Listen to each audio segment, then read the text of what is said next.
He says it was just a terrible accident. A man who killed a toddler last year in a crash claims he was not impaired, as prosecutors claim. Today, both sides presented their cases in his trial. News 13's Kim Baez live in the Newsplex with more. Kim. Well, police say Ramon Rascon admitted to taking drugs the day he slammed into the back of a car, killing 18-month-old Brandon Luceto. But today, in opening statements, his attorney said it was not what caused the crash. What you're going to hear about is an accident. You're going to hear about how Mr. Rascon, as he was driving eastbound on Constitution approaching Morris, he heard his daughter crying in the back seat.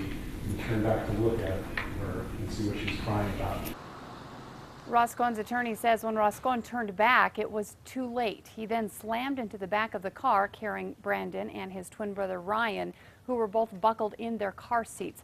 Brandon suffered severe head trauma and was eventually taken off life support. His brother suffered severe injuries, which left him in a body cast, but he has recovered.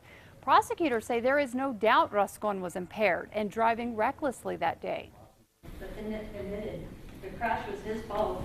He knew it was his fault. He said he hit the gas when he turned onto Constitution. Probably hit it all the way to the floor. He knew he was speeding. He'd driven that route before. He knew there was a four-way stop there. He knew his license was suspended. And again, he admitted that he had used Ambien earlier that day and taken some hits of meth. And prosecutors say blood tests do show that Rascon had a substantial amount of meth in his system that day, indicative of chronic use. Back to you. Okay, Kim, the children's grandfather was the one driving the car that day. He is the first witness for the prosecution.